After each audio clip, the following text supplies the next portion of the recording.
Ahoy there, horror fans! Batten down the hatches and prepare to set sail, me hearties. Welcome aboard the SS Mind's Eye Incarcerated.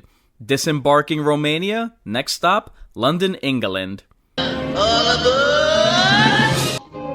voyage!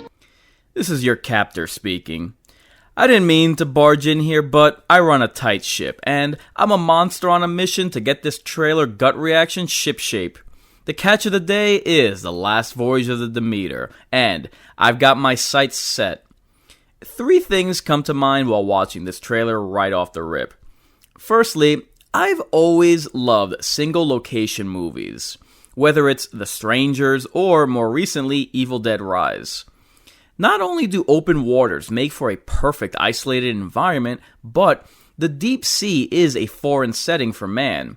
The turbulent skies, the roaring winds, the raging waters, they all make for hostile territory that man is ill-suited for. But the aforementioned ingredients bring new meaning to the words, "It was a dark and stormy night." Furthermore, single-location films compel filmmakers to get the most out of plot, character, and, of course, setting.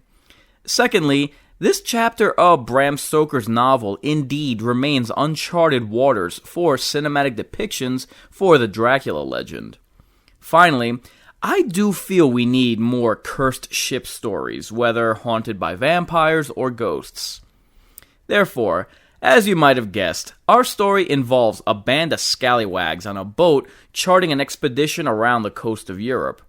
Everything is turning up scurvy and plague rats until a mystery besieges the crew and they're left to answer the question, what's eating them?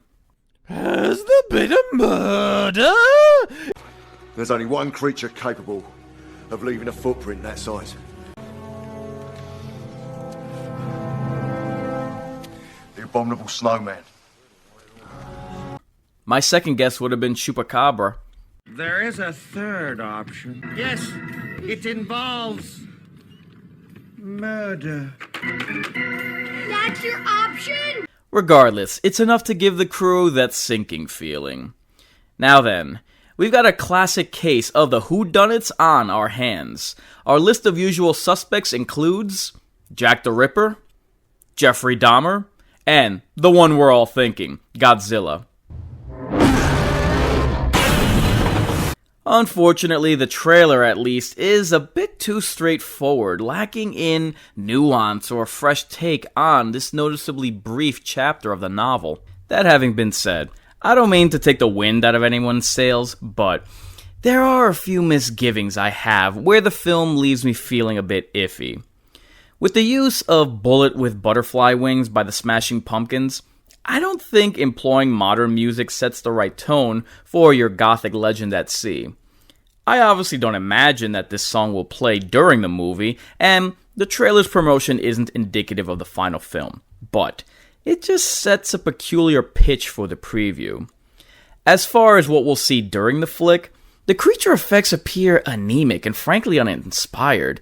It looks like practical makeup that we would have seen out of that poorly conceived Penny Dreadful show from a decade ago. Whatever floats your boat, I guess. In terms of storyline, look, I'm not asking for a trailer to spoil its plot or blow the lid on its twists, but let's not forget the job of a movie trailer, which is to entice audiences and secure viewership. While I appreciate the serious tone with which this nautical tale of Dracula's voyage is being told, we're not really given much to excite us about the scenario or lure us into theaters.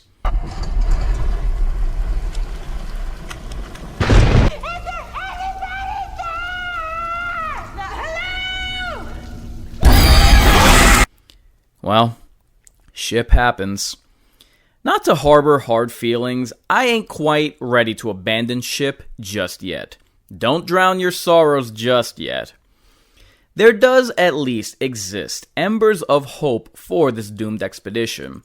One such point of intrigue is the twofold premise of other sailors turning.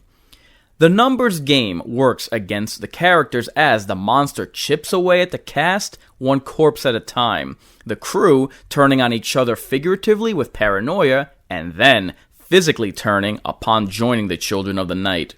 With the bodies piling up in your claustrophobic surroundings and the list of targets growing ever smaller, it's just a matter of time until each shipmate's number is up.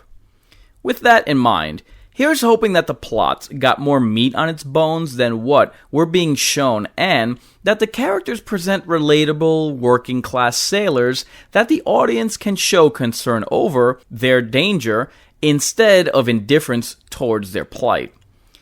This might sound sacrilegious, but one measure of potential the film has is in the use of exposition. Hear me out. Once the shadow of death descends upon the Demeter, or even perhaps beforehand, the use of old-world superstition regarding Dark Age fables or undead folklore would greatly serve to set the mood of the movie. In need of diversion during the months at sea, mariners could pass the time with folktales and legends, the perfect inclusion for a campfire atmosphere. How unsettling would it prove for the shipmates to share old wives' tales, just to endure a living nightmare once the corpses outnumber the crew? Of all the gut reactions to horror trailers I've made, this is an odd duck because, while there's nothing outright objectionable, there ain't exactly anything exceptional. There's no shortage of irony that this film takes place at sea because, in my eyes, it's caught in something of a no man's land. While there isn't anything to write home about, there also isn't a reason to return to sender. Again, I hope the movie's got one hell of a trick up its sleeve. Either way, I enjoyed one hearty belly laugh, seemingly the only person to notice that the first trailer for this dropped the day before Renfield debuted in theaters. Considering both films were made by the same movie company, not even Renfield's own studio had any faith in it. I mean, what a poop deck, am I right? Sadly, the Renfield botched comedy joins a list of duds the likes of Dracula Untold and The Invitation.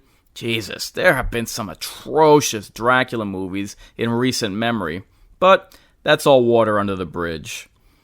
With Chloe Zhao's sci-fi western Dracula, she being the Eternals director, and the Nosferatu remake by Robert Eggers, hopefully the last voyage of the Demeter is a positive course correction for horror's oldest movie monster, but that's a different kettle of fish.